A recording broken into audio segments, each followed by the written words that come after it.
ওই যে ছেলেরা টাকা নিয়েছে, এই রবি আপনি আগে আমার কথা শোনেন, আমার কথা শোনেন আগে, আমার কথা শোনেন, আমার কথা শোনেন আগে, আপনি আমার কথা শোনেন। না না না না, আমার কথাকে শুনতে হবে, আমার কথা শুনতে হবে, আমার কথা শোনাই লাগবে তোমাদের, আমার কথা শোনাই লাগবে। তোমরা গরু হিসেবে আমার কিনে নিয়ে শুনি না ভাই, না বলতে দেন, আমার বলতে দেন, আমার বলতে দেন। এই যে রৌফ ভাই বলেছে না টাকা ছাড়া বক্তা আসেনি, এটা বক্তাদের একটা দুর্নাম, এটা বক্তাদের একটা দুর্নাম। আমি টাকা নিয়ে আসিনি, কথা ভুল কথা। আমি টাকা না না রাখেন রাখেন রাখেন, আমার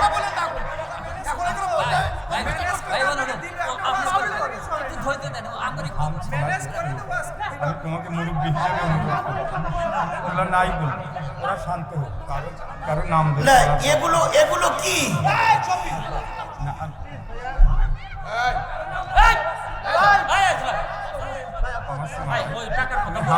তুমি আপনি হাম ছানাটা কয়ে চলে যান, হাম ছানাটা কয়ে চলে যান। কি বললো শোলেও জুতো মারবে।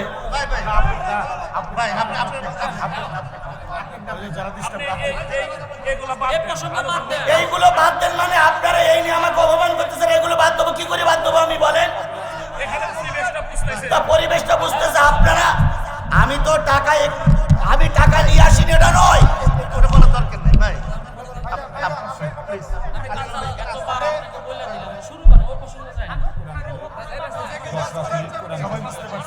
তারপরে আমরা যত যা হয় দেখতেছি। আপনি কথা বলেন, আজকে দিয়ে এক কথা বলা নাই। যদি ভাই আপনি কি করতে প্লিজ ভাই প্লিজ আজকে পরিবেশটা করে নেন। ধৈর্যশীলকে আল্লাহ পছন্দ। ভাই শুরু করুন, নামাজ দিচ্ছি। সবাই বলছি, আমরা সবাই বলছি। ভাই আমাদের সম্মান, আলিম ভাইয়ের সম্মান আপনার। এই ভাই কি ব্যাপার?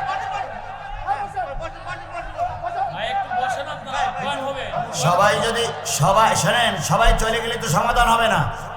আপনারা আমাকে ভালোবাসেন না, আপনারা আমাকে ভালোবাসেন না।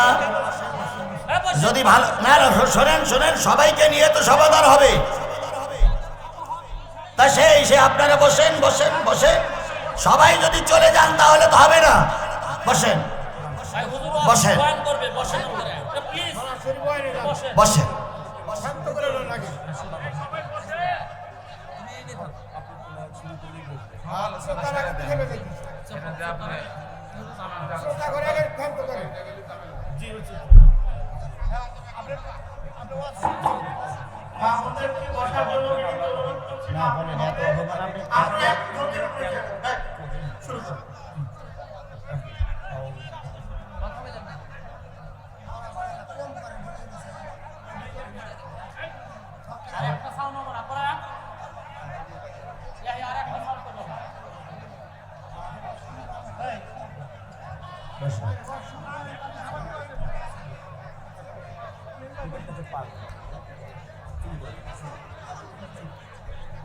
আজকের বসুন, সবাই বসুন।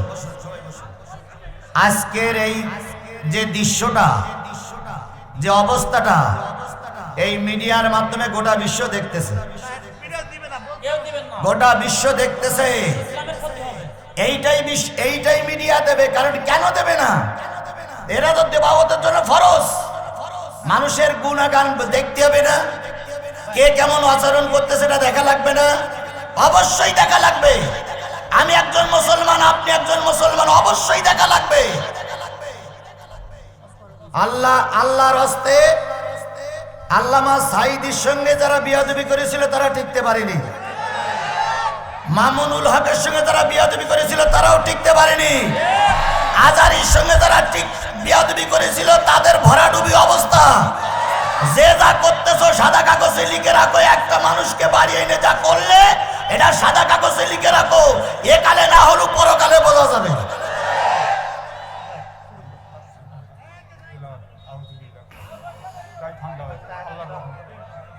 আসসালামু আলাইকুম ওয়া রাহমাতুল্লাহি ওয়া বারাকাতুহু। আলহামদুলিল্লাহি রাব্বিল আলামিন, ওয়াসসালাতু ওয়াসসালামু আলা সাইয়্যিদিল আমবিয়াই ওয়াল মুরসালিন ওয়া আলা আলিহি ওয়া আসহাবিহি আজমাইন। আম্মা বাদ, أعوذ بالله من الشيطان الرجيم بسم الله الرحمن الرحيم ولتكن منكم أمة يدعون إلى الخير ويأمرون بالمعروف وينهون عن المنكر وأولئك هم المفلحون صدق الله المولانا العظيم إن الله وملائكته يصلون على النبي يا أيها الذين آمنوا صلوا عليه وسلموا تسليما اللهم صل على سيدنا مولانا محمد وعلى آل سيدنا حبيبنا গোপরেখি কেন্দ্রীয় জামে মসজিদের উন্নতি কল্পে 34তম বার্ষিক 2 দিন ব্যাপী তাফসিরুল কোরআন মাহফিল 21 ও 22 জানুয়ারি 2025 7 ও 8 মাঘ 1431 বাংলা রোজ মঙ্গলবার ও বুধবার।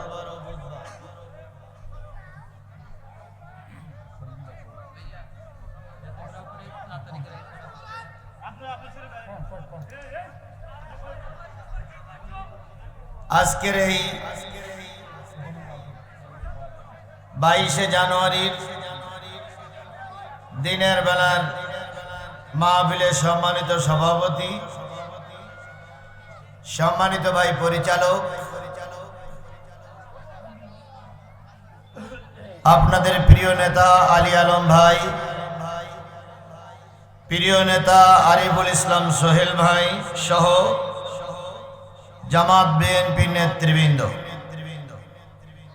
আলোচনা করেছেন আলী হায়দার আরিফিন ভাই সাহেব, মাওলানা শাহ আলম জাকারিয়া সাহেব সহ অন্যান্য ওলামায়ে হযরত, এলাকার বিভিন্ন কুঠির থেকে আগত দিনী ভাইরা, পদ্মায় অবস্থানরত শ্রদ্ধাশীলা মা ও বোনেরা, সকলকে নিয়ে আবারও সালাম, আসসালামু আলাইকুম ওয়া রাহমাতুল্লাহ। আল্লাহ পাকের দরবারে লক্ষ কোটি শুকরিয়া, যিনি আজকের এই মাহফিলে আপনাকে আমাকে আসার তৌফিক দান করেছেন। আলহামদুলিল্লাহ। সর্বকালের সর্বশ্রেষ্ঠ মহামানব জনাবে মোহাম্মদ রাসূলুল্লাহ সাল্লাল্লাহু আলাইহি সাল্লাম, আপনারা যারা এই মাহফিলের কমিটি আছেন, আজ যারা শ্রোতা আছেন, আজ যারা অতিথি আছেন, আমার 2 মিনিট কথা শুনবেন, তারপর আলোচনা হবে। আমার আজকের মাহফিল হচ্ছে এখান থেকে 1 বছর আগে দাওয়াত নেওয়া ঢাকার বিভাগের ভিতরে, যখন এই ছেলেরা মোত্তালেব একটা টুপির ব্যবসা করে সিরাজগঞ্জ শহরে। এই ছেলেরা আমার কথাকে শোনো, আমার কথাকে শোনো, সবাইকে শুনতে হবে। নিশ্চয়ই এখানে কেউ গরু না, সবাই মানুষ, প্রত্যেকের বিবেক আছে, বিবেক আছে না? যারা হুমকি দিচ্ছে রাত পর্যন্ত থাকতে, ওদের বিবেক নাই? ওরা মানুষ না? আমরা ওয়াজ করতেছি, আমরা মানুষ না? যে ছেলেগুলো এখানে মস্তানি দেখাচ্ছে, যে হুজুরের এখানে বন্দি করে, ওরাও তো মানুষ। এদেরকে সবাইকে শোনার জন্য অনুরোধ করছে, আমার কথাগুলোকে শুনতে হবে। তারপরে ভুল ত্রুটি যেটা হয়, কম্প্রোমাইজ যেটা হয়, সেটা হবে, আগে শুনতে হবে। সেটাও হলো আমার এই মাহফিলটা নেওয়ার পক্ষপাতে আমি না, মোত্তালেব কই আছে। আরেকটা ছেলে, যে ছেলেটা এখানে ডেকে নিয়ে আসলাম আপনাদের সামনে, এই 2টা ছেলে থেকে মূলত মাহফিলের দাওয়াত নেই। এই যে রৌফ ভাই বলতেছেন, রৌফ ভাই এই পর্যন্ত কোনোদিন আমার সামনে আসেনি, কথাও বলিনি। 1 2 নম্বর কথা হচ্ছে, আমার দাওয়াত নেওয়া হলো জোহরের পরের থেকে আসর ওয়াক্ত পর্যন্ত, সেই হিসাবে পোস্টারও ছাপানো। মাওলানা আজিজুল ইসলাম জিহাদি বাদ জোহর হইতে শুরু, এটা কিন্তু এখানে তাই লেখা আছে। কি হইতে শুরু বলেন? এখানে বাদ জোহর হইতে শুরু। তাহলে আমার কথায় আর পোস্টারের কথায় মিল আছে? বলেন মিল আছে কিনা? আমি দাওয়াত দিছি জোহরের পরের থেকে কোন পর্যন্ত? আসর ওয়াক্ত পর্যন্ত। এরপরে পোস্টারও করা তাই। এবার রৌফ ভাই যে এসে বলে গেলেন টাকা ছাড়া বক্তা আসেনি, সম্পূর্ণ মিথ্যা কথা। টাকা ওই যে ছেলেরা টাকা নেছে,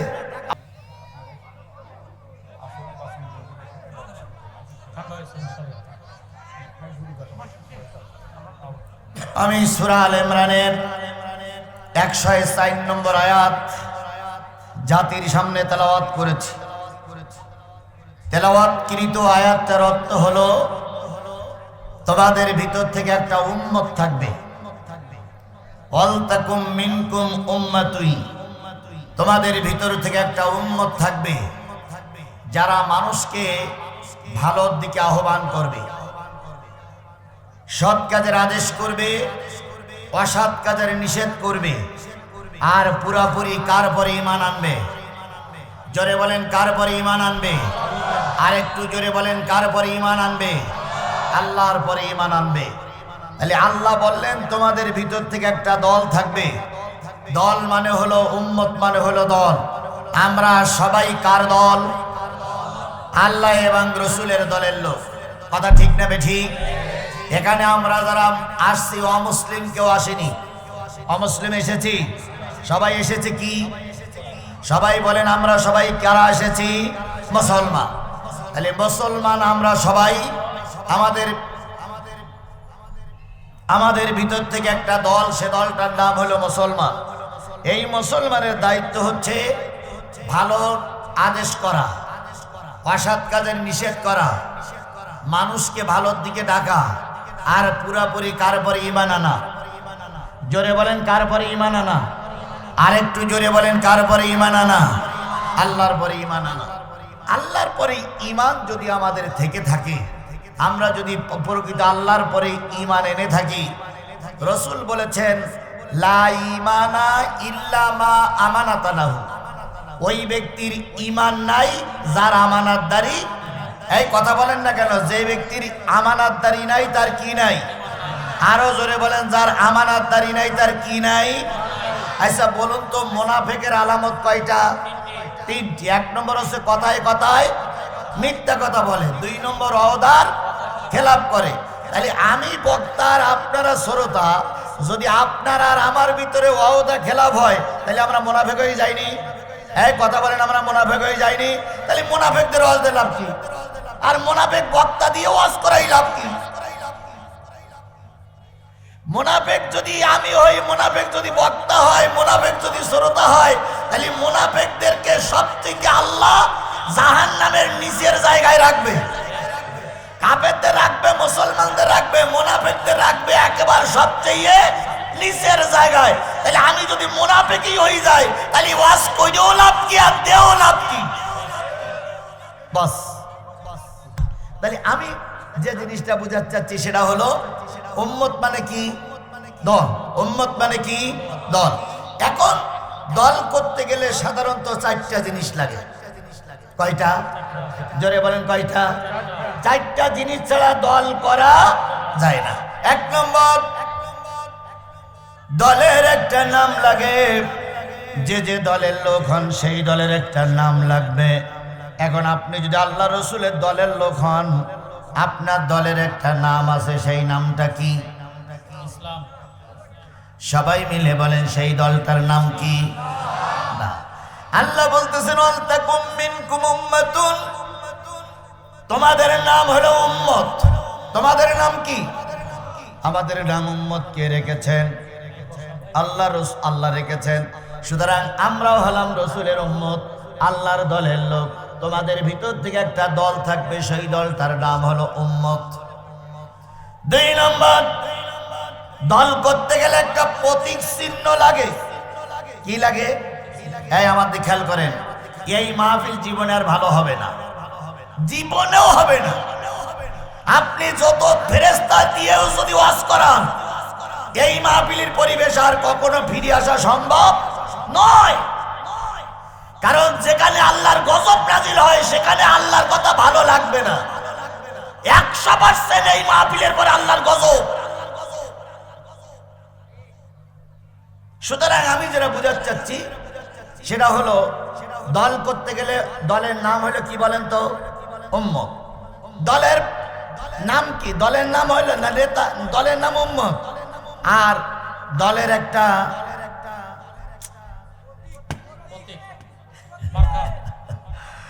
প্রতীক চিহ্ন কি? সুন্নাত।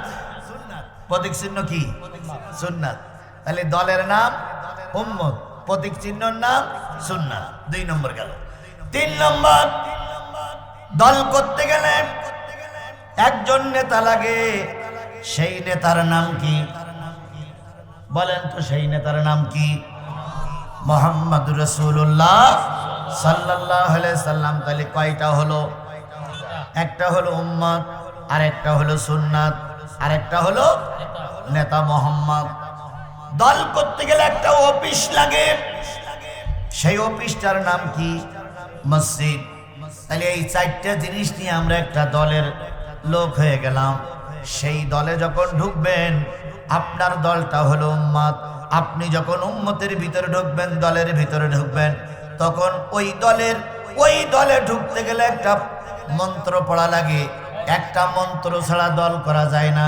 যে কোনো দলের একটা মন্ত্র আছে, মন্ত্র ছাড়া দল করা যায় না। আমাদের ইসলামী দলের একটা মন্ত্র আছে, সেই মন্ত্রটার নাম কি? কালেমা লা ইলাহা ইল্লাল্লাহ মুহাম্মাদুর রাসূলুল্লাহ সাল্লাল্লাহু আলাইহি ওয়াসাল্লাম। মন্ত্র পড়ে ইসলামের ভিতরে ঢুকে পড়লেন, দলের ভিতরে ঢুকে পড়লেন। বলুন তো এই মন্ত্রটার অর্থ কি? আপনি আমি কালেমা পড়েছি না? কালেমার অর্থ কি? লা ইলাহা ইল্লাল্লাহ মানে হলো নেই কোনো মাবুদকে ছাড়া, নেই কোনো আইনদাতাকে ছাড়া, নেই কোনো রেজেক দাতাকে ছাড়া, নেই কোনো প্রার্থনা কবুলকারীকে ছাড়া। তাহলে আমি কালেমা পড়লাম, কারোর আইন মানব না, কার আইন ছাড়া। কালেমা পড়েছি, কারোর কাছে মাথা নত করব না, কার কাছে ছাড়া। কালেমা পড়েছি, কারোর বিধান মানব না, আল্লাহর বিধান ছাড়া।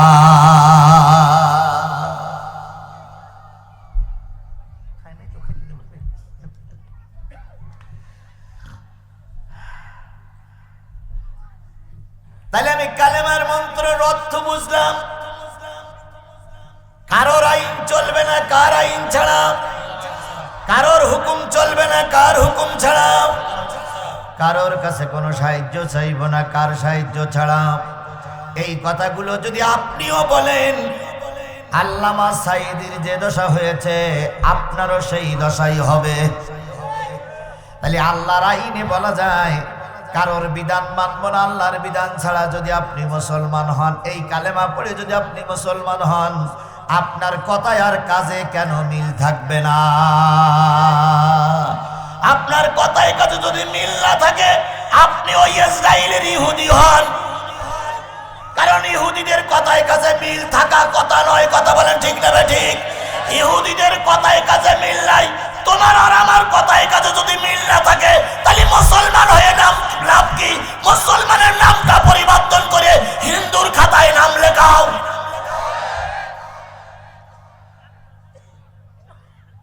কথা কি ক্লিয়ার? তাহলে মুসলমান যদি হও, তুমি কালেমা পড়েছো, মন্ত্র পড়েছো, তুমি এখন বিধান মানবা কাজ। যদি বিধান মানতে না পারো, তুমি আর যাই হলে মুসলমান হতে পারলে না।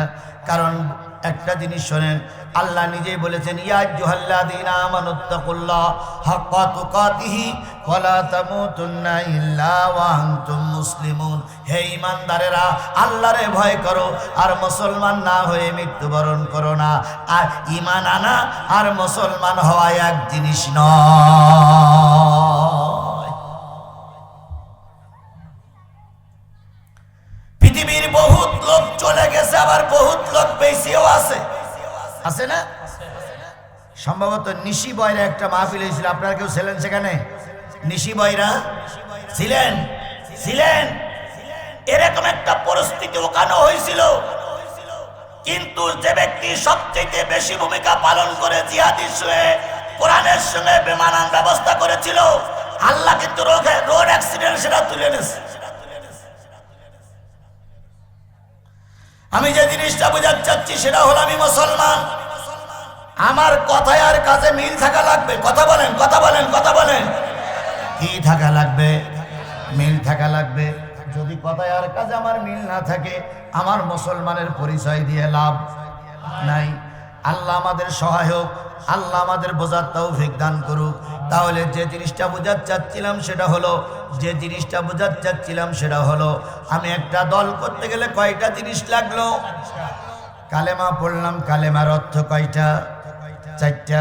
এইবার কালেমার অর্থ বুঝে শুনে আমি এখন কোরআনের ছায়াতলে এসে গেছি। আমি একজন কি? মুসলমান। এইবার মুসলমান কিসের কর্মী?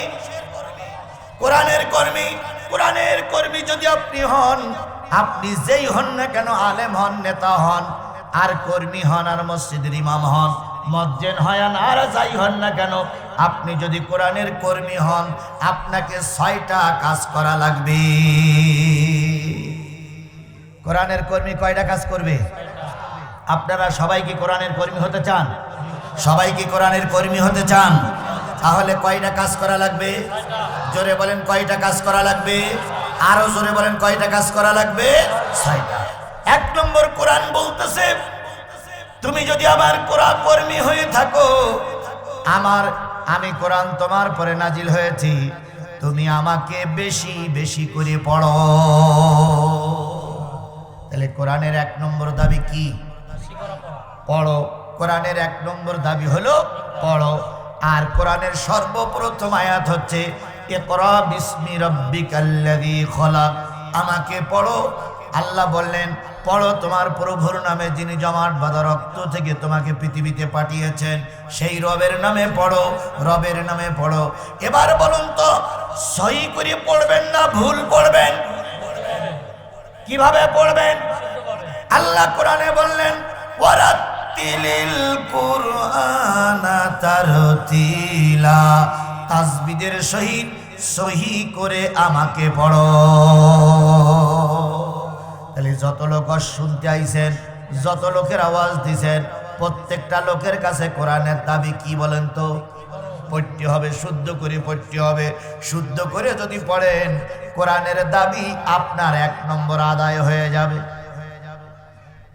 সুতরাং আজকের এই মাহফিলের সবার কাছে দাবি হলো সহি করে কোরআন তেলাওয়াত করা লাগবে, 1 নম্বর। 2 নম্বর, আমাকে বুঝে বুঝে পড়ো। কে বলছে? কোরআন বলতেছে আমাকে বুঝে বুঝে পড়ো। বলুন তো, এমনি পড়া আর বুঝে পড়া কি এক জিনিস?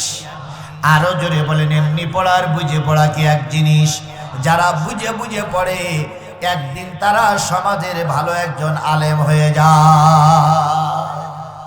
যারা কোরআন বুঝে বুঝে পড়ে, তারা একদিন কি হয়ে যায়? আলেম হয়ে যায়, বক্তা হয়ে যায়।